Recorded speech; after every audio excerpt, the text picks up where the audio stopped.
the ancient paths of glory, avenues of bloody conquest which ensnared the world in a web of power and turned an insignificant city into ruler over most of the known world.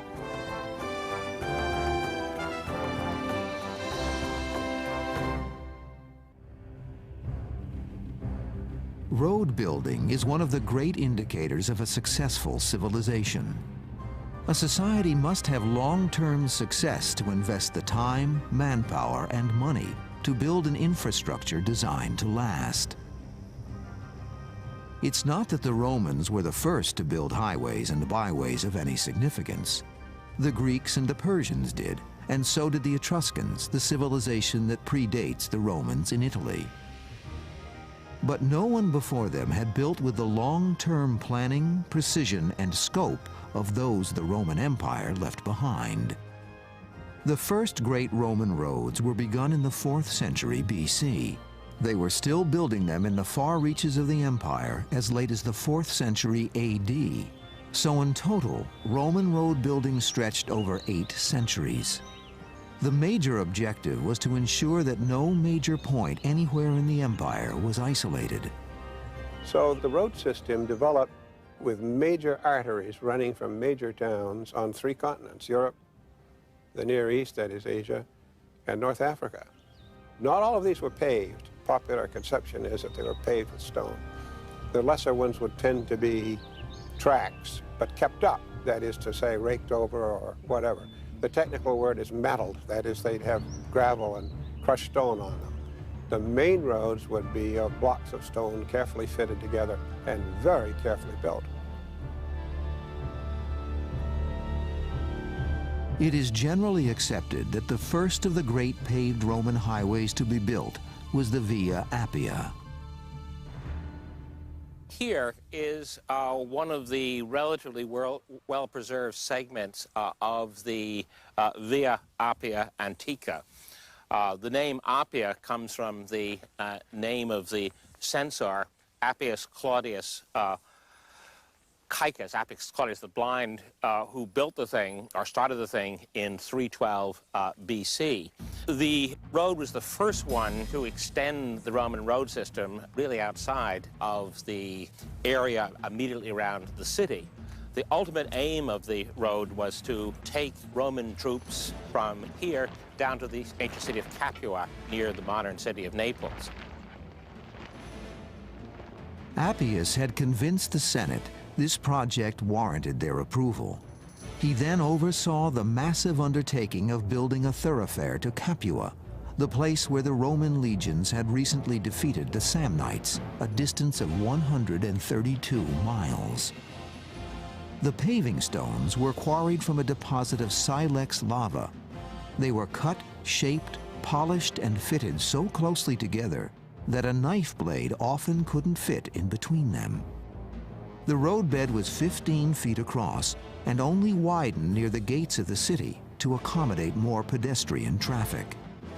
As sections were completed, Appius had trees planted along the route to give shade to the travelers soon to come. Gently rolling land just south of Rome made the first several miles of construction easy. Then it had to pass through the swampy lowlands known as the Pontine Marshes. Construction literally bogged down as malaria plagued the work crews as they built a 6-foot-high causeway above the flatlands so the Appia would stay high and dry. Where the water got too deep, a short boat ride became necessary. It was several hundred years later, during the reign of the Emperor Trajan, that the marshes were partially drained and travel on the Appia was no longer interrupted. As construction continued, Appius lost his sight and became known as Appius the Blind. Legend has it that Appius continued to oversee the building and care of his road. He would walk along the Appia barefoot and was able to feel the joints of the stones with his feet to determine if they'd been correctly fitted and maintained. Appius died before his magnificent via made it all the way to Capua. His family built a large tomb along the road that bore his name. This was the beginning of another trend. Over the years, many miles of the Appia became crowded with cemeteries, tombs, and other funerary structures. It was law and tradition to bury the dead outside the city, in places that people would travel. It was not only a tribute, but also a reminder to all who passed by that they too were mortal. The Appian Way was the only road of its kind for some time. It was later extended to the port of Brindisi on the east coast of Italy and had a total length of 350 miles. During this time, other great roads began to radiate out from Rome and lace the Italian peninsula. They also began to spread across most of the known world.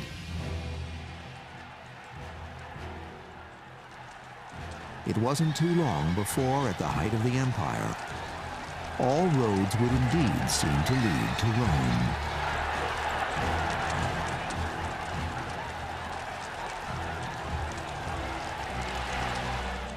Roads were essential to all governmental and cultural enterprises. And the Roman Empire, being vast, required an extensive road system. As with modern cultures, most of the cost of building infrastructure was paid for out of revenues collected as taxes and tariffs. Most of the emperors understood just how critical these avenues of transportation and communication were. Some, like the first emperor, Augustus, actually contributed significant portions of their personal fortunes to road construction or refurbishment. They encouraged other rich men to do so as well. Since the roads themselves were deemed important to the empire, to be in charge of their repair and administration was considered an esteemed position. The Roman road system was divided up into several districts. Each district had a curator who was responsible for the maintenance in his area. This meant the obvious, which is, of course, replacing loose stones with great care to drainage and the like. Make sure the milestones are not carted off to build somebody's house, to keep the curbs, which were built on the best roads, in line. Those get battered by animals, carriage wheels, and all these things had to be taken care of. And of course, if there was an earthquake, and there's a great line of earthquakes, as we all know, that runs right across Turkey, Greece, Yugoslavia, and into Italy and beyond. If there was a great flood or natural disaster, the curator of that section had his work cut out for him, because the roads had to be kept in repair. Julius Caesar's rise to power began because of the praise he received while he held the position of overseer for the Appian Way. Later, as a general, and then the ruler of Rome, the roads served him well. Most of the main roads throughout the empire were started for military purposes. As more and more territory came under Roman rule, they became critical lines of communications for news and orders. They greatly increased the speed of armies dispatched to any trouble spot within the empire, or to the fortifications built along its frontiers. When traveling, the legions would usually march 6 abreast. One can only imagine what an imposing sight the mobile Roman army must have been. All civilian traffic obviously gave them the right of way. Besides the throngs of infantry, there might be mounted horses. Huge weapons of war, including catapults and battering rams pulled on wooden-wheeled carts, added to what must have been a thundering rumble. Food, water, and other supplies would also accompany an army on the move. At the end of each day, they would build an encampment to spend the night. Often, these encampments would be turned into outposts to house a small number of soldiers. Their responsibilities included policing the area to keep highwaymen and brigands from preying on passing travelers.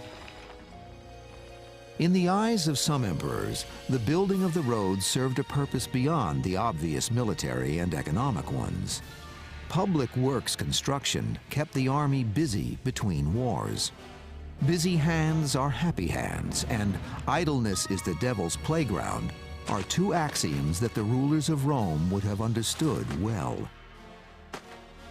Digging ditches, laying paving, and building other Roman infrastructure would hopefully keep the questioning of authority and rebellion to a minimum. While the army did provide almost all of the manual labor for road construction outside of Italy, closer to Rome, civilian, criminal, and slave labor did much of the backbreaking work. The degree to which slaves were used in making roads is very difficult to determine. Road administration was in the hands of men known as curatores, curators.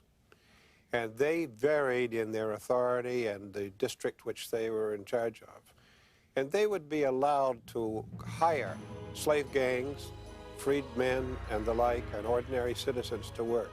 It's awfully difficult unless we have a description in, say, a written passage of literature or an inscription to say anything about this. But we do know that free people and slaves often worked side by side. And the government owned slave gangs in Rome that it may have in other places. Slavery diminished as the empire's life was prolonged. No new conquests, no new slaves. Rome was filled with skilled architects, engineers, and surveyors who helped plan and build the great structures we associate with the Roman Empire.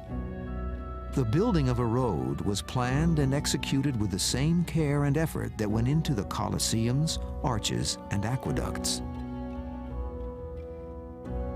In Roman times, a surveyor had relatively simple instruments to work with.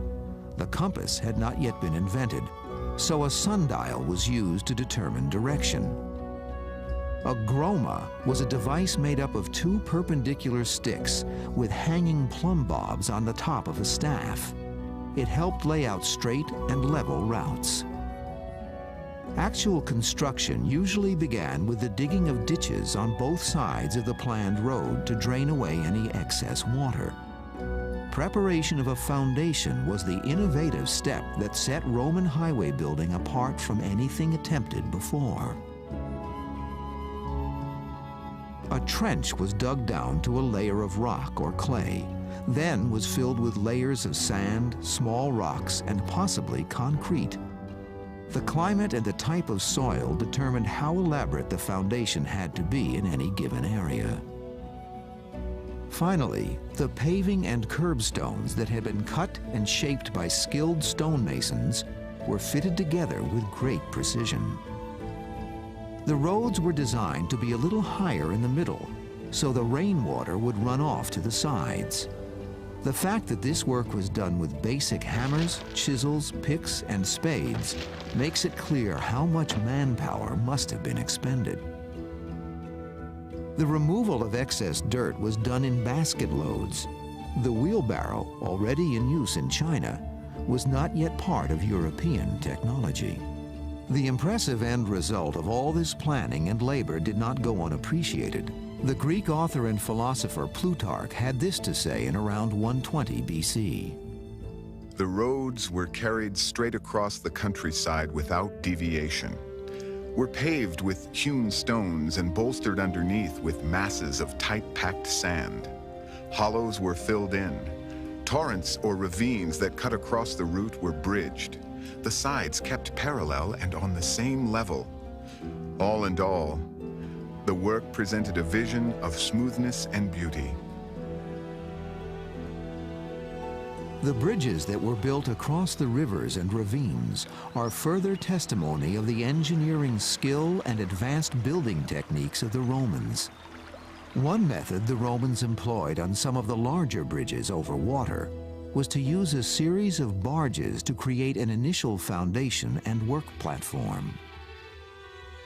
Early on, the Senate was concerned about the reliability of some of the proposed bridges. In the case of the Ponte Fabricio, payment was withheld for 40 years to make sure of its durability. The Senate's concerns turned out to be unwarranted. The Ponte Fabricio is still in use today, some 2,000 years after it first spanned the Tiber. Historians are not fully certain when the Romans decided to traverse the Alps, but it was probably motivated by their determination to subdue the Gauls. 3 roads had been built to the base of the Alps. The St. Bernard Pass, 8,111 feet above sea level, was chosen as the place to cross. It was decided that the environment might be too cold for slaves, so soldiers did the work. Once completed, the snowfall was often so heavy during Roman winters that the pass was closed from November to April.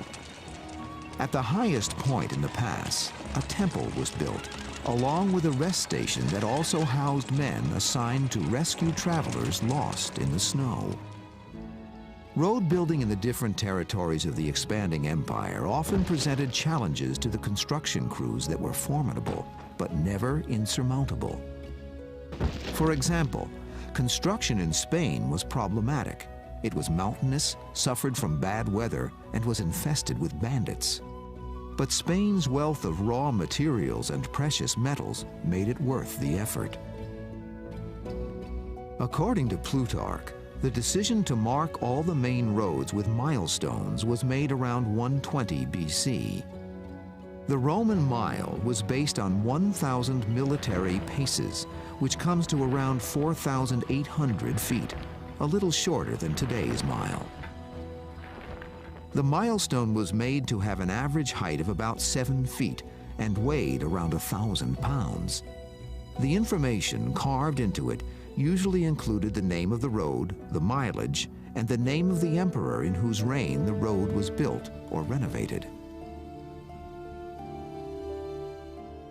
One reason for the decision to place milestones along the roads may have been to create a public works program.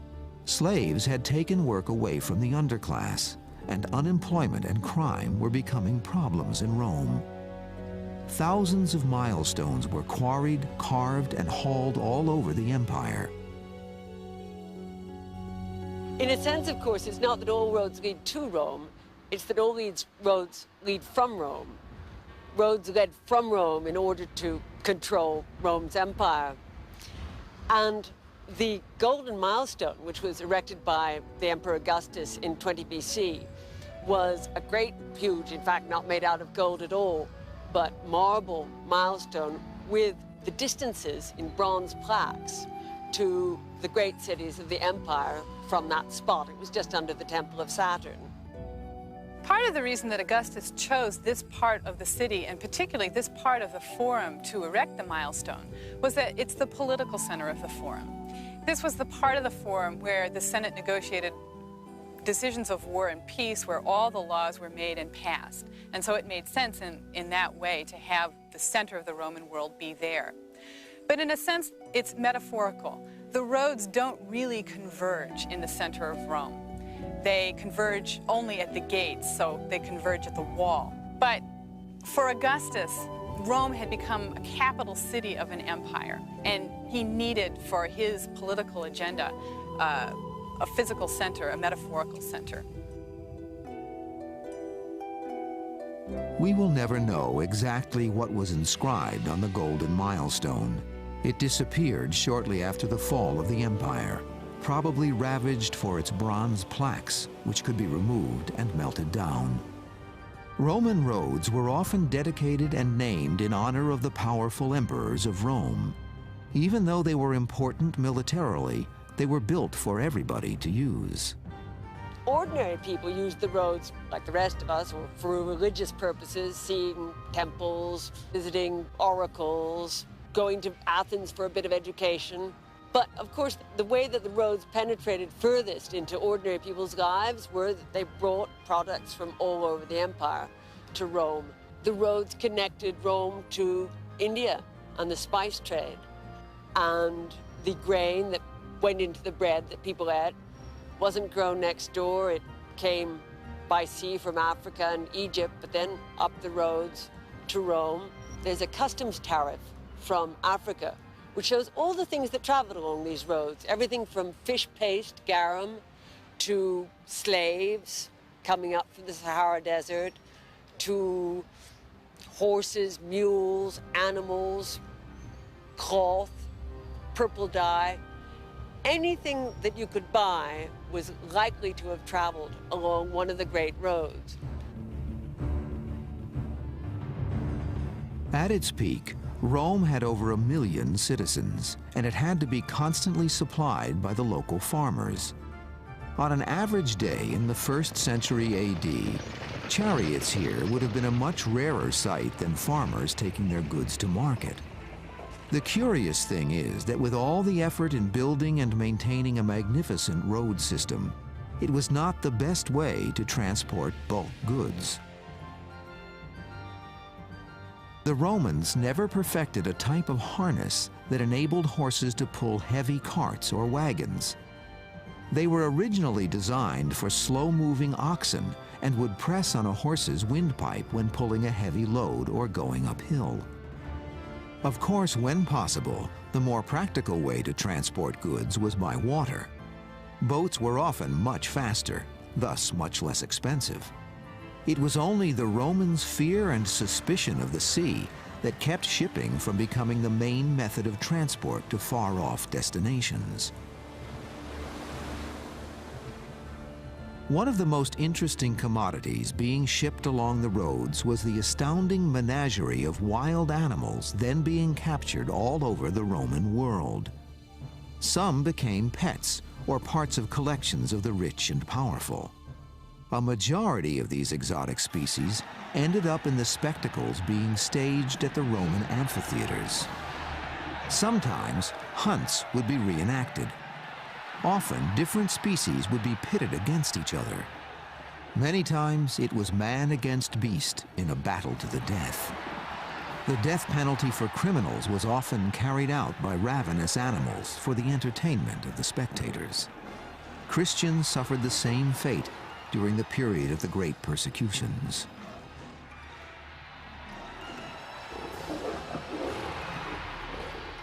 The Emperor Claudius had a division of Praetorian Guards battle panthers. During Nero's reign, 400 tigers faced off against bulls and elephants in one day. 5,000 animals lost their lives as part of the Colosseum's opening ceremonies. The streets of Rome are prone to traffic jams today, and the same was true during the height of the empire's success. Noisy crowds combined with the deafening sound of wooden wheels clattering over pavement stones. More than once, laws were passed forbidding, or at least limiting, daytime traffic within the city. After the disastrous rule of Nero and the 3 emperors that came and went within a year, Vespasian's 10-year rule helped reorganize an empire in disarray. New roads were built in Asia and Spain. He then commissioned the overseer of the roads to make a survey of the entire highway system, from which many maps called itinerari were made. A specific itinerarium would show the route between cities, mileage, rest stops, and other details helpful to travelers. The most interesting is the Poitiers table. It's a medieval copy of a much earlier Roman map, and it's called the Poitiers table because it was acquired by Conrad Poitiers in 1508. It's now preserved in Vienna. And it's an extremely interesting map because when you first look at it, it doesn't look like anything we recognize as a map. And what it is it's a graphic picture of routes. It's how to get from A to B in a very abstract way. The best parallel are maps of subway systems. It gives us straight lines running, say, from Carthage to the great legionary fortress at Lambyses, with along it marked all the stops that are possible along the way, so that it was like a guidebook. A common sight along the roads just outside of Rome was the funeral procession. Funerals were grand occasions for the wealthier families. Professional mourners filled out some of the processions. Actors wearing death masks would portray ancestral family members. The body of the deceased was placed on a bed or a couch-like litter. Candles and torches often were burning at each corner. Pine cones and incense were also burned, possibly to hide the odor of the corpse that usually had laid in state at home for up to a week.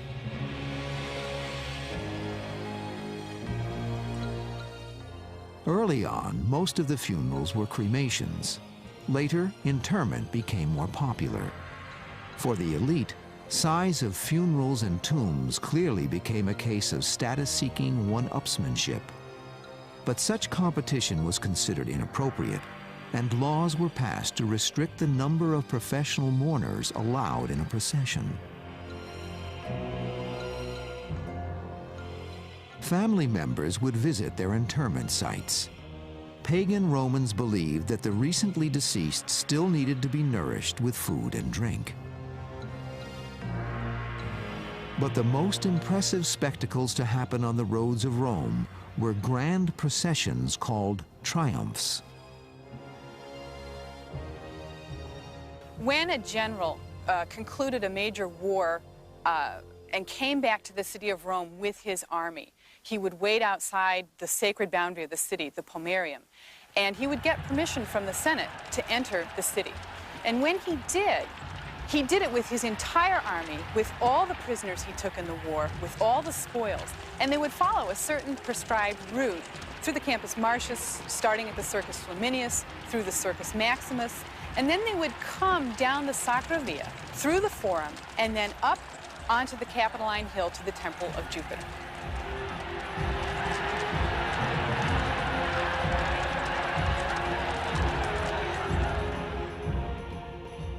These grand processions took on truly epic proportions. There would be trumpeters, and sometimes there would be floats representing captured cities. Mounted artwork would show scenes of the battles and heroic exploits of the returning heroes. Julius Caesar had one after each of his major conquests, each more lavish than the last. His final triumph lasted for 4 days. It would have seemed absolutely impossible to cheering throngs filled with imperial pride that assassination and civil war were just around the corner. Common language and currency throughout the empire made travel on the roads easy in some ways, but actually to journey any distance on them made for a long and arduous trip. Traveling along roads would have been uncomfortable whoever you were, but I think the more money you had, the less uncomfortable it was.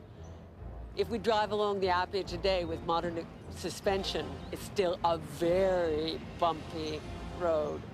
And so traveling in a carriage with no springs would have been pure hell. I think most people preferred to walk. A horse would have been a horse. But the emperors preferred to travel generally on litters. Those are sort of beds on poles, open if they wanted to show off, closed if they wanted to sleep. And they would have been carried by 8 bearers, and it would have been slow, but it would have been, I suppose, the most comfortable way of traveling of all. Inns sprang up all over the main highways because overnight stopovers were usually required on anything but the shortest trips. The inn by the side of the road would be where there was good water. It might be the simplest, crudest imaginable place with bad wine. The next step up would be a place with better cuisine, better wine, girls for rent, for example, that's very commonly spoken of. And some places, of course, were more elaborate, and these would be the mansiones, the mansions where government officials could stay overnight. You took your chances on the road. It was rough, it could be dangerous, and the kinds of accommodations one got were very iffy in many cases. Though many inns were raw and Spartan, they were often the beginnings of a settlement. They would begin to grow with the additions of blacksmiths, wine merchants, horse doctors, and others offering service for passing travelers. Many of the great cities of Europe, like Vienna, Cologne, and Budapest, began as lowly stops on a Roman road. From his writings, we know that the great Roman poet Horace spent time on the roads. He had traveled on the Via Appia as a boy with his father to study with a learned Greek grammarian. As an adult, he also used the Appia and gives us an idea what travel was like back then in these excerpts from his satire titled From Rome to Brindisi with Stops. 'Twas a long journey lay before us. First at Oricia, we alight and there refresh and pass the night. Our entertainment? Rather coarse, but believe me, I've met with worse. From Oricia, we pushed on to Forum Appi, a place jammed with boatmen and sharp innkeepers. This 40 miles took us 2 days, while brisker travelers make it in 1. At Forum Appi, I found the water so foul, I sturdily resolved to pronounce a fast, and in a moody humor wait, while my less dainty comrades ate. Later, Horace tells of a stop at a farmhouse in the country and reveals a bawdier appetite, often celebrated in Roman literature and performance. Here, like a fool, I was tricked by a girl who said she'd come and retire. I waited till midnight, but then sleep overcame my desire. Filled with pique at her cheek of such a flagrant nocturnal omission, I then contented myself with dreams composed of improper positions. Horace describes other travails like traffic jams and mosquitoes, but bad food seemed to be his main complaint. At one point on his journey, he offered a piece of advice.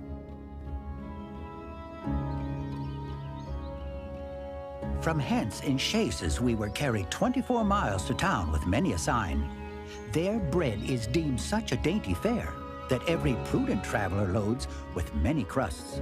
For at Canisium, you might as well attempt to gnaw on a stone as to try and get just one morsel down. Some emperors spent a great deal of time on the road. Claudius had a specially designed carriage that allowed him to indulge his passion for gambling. But it was Hadrian who spent more than half of his 21-year reign traveling to many of the farthest reaches of the empire.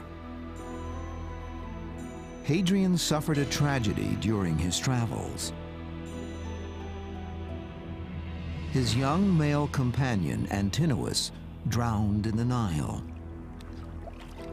Hadrian paid homage to him by building an Egyptian city in his name. During the reign of Hadrian, the last of the great road-building emperors, the Roman Empire reached its widest boundaries. It was an age of peace and prosperity. It was a high point that had nowhere to go but into a decline that would bring the roads and the empire itself to a crashing fall. The Roman road system was designed to help the empire prosper. But the roads turned out to be a military liability as well as the asset they were originally meant to be. It was convenient for barbarians to find their route paved out straight to Rome. It became particularly so in the later empire when the Goths would come down the Via Aurelia or the Via Flaminia to Rome. But Hannibal, much earlier on, used the Via Latina for a lot of his activity in Italy. It was a two-way street road. In 218 BC, during the Second Punic War, the Carthaginian general Hannibal left Spain on his prolonged siege against Rome. He led the first large army over the Alps into Italy, and for the next 15 years successfully waged war against every Roman legion sent to defeat him. Hannibal left a path of destroyed cities and bridges and a huge Roman death toll. Roman manpower was so consumed in warfare that no new Roman roads were built during this period. But road maintenance remained a priority. They had become economic and supply lifelines that had to be kept open.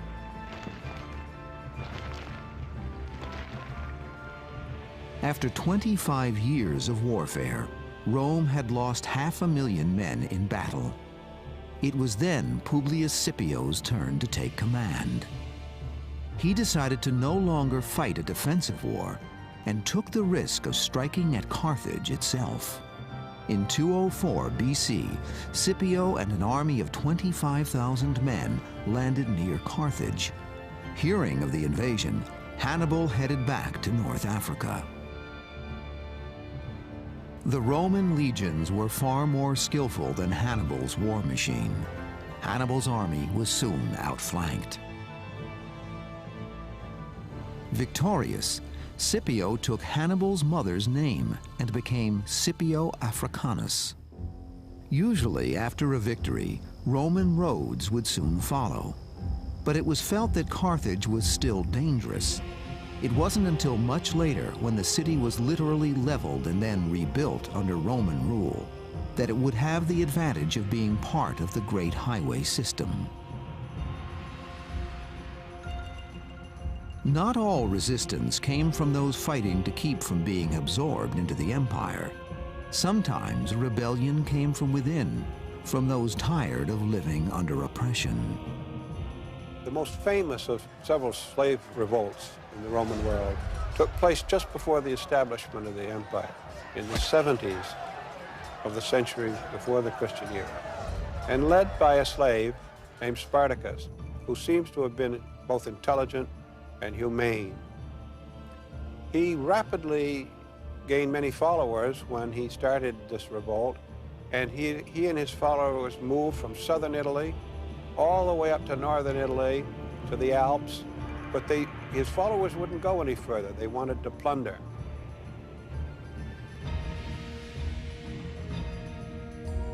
Spartacus used the roads to his advantage during the rebellion, but they also aided the legions dispatched to crush the insurrection. Finally, after Spartacus was cornered, the roads became the setting for the horrible punishment that he and his followers suffered at the hands of their oppressors. 6,000 slaves were crucified along the roadside as a graphic example of the terrible consequences of defiance. There was one revolution that almighty Rome was unable to suppress. It was a revolution of ideas in the form of a new religion, Christianity. The roads played an important part in Rome's attempts to stamp it out, but even under the constant threat of persecution and death by the empire, the followers of Jesus used the pagan highways to spread the words of their leader. The most famous of all, of course, is St. Peter, who, having chosen to leave Rome to avoid a certain fate in the first great persecution, is said to have met Christ on the Appia just outside of Rome, and when he asked Christ where Christ was going, Christ replied, to Rome to be crucified again. And at that point, St. Peter realized that he had to return to Rome and suffer the fate that in fact did await him. The empire was never able to stop the spread of Christianity. For almost 300 years it tried, but finally in the year 312, Constantine became Rome's first Christian emperor. While paganism did not die out completely, Christianity was the official state religion. There were a number of pilgrimages recorded to the Holy Land in the 300s and 400s of the Christian era. As soon as the Roman Emperor Constantine's mother went to Jerusalem, and according to legend found the tomb of Christ and various instruments of the Passion, people wanted to go and see the very place where Scripture said Jesus had trod, preached, healed, and so forth. Since pilgrimages became common, then we draw properly the inference that the road system was in use by the pilgrims, probably to a considerable degree. Despite Constantine's successful period of rule, the empire soon began its next stages of decline.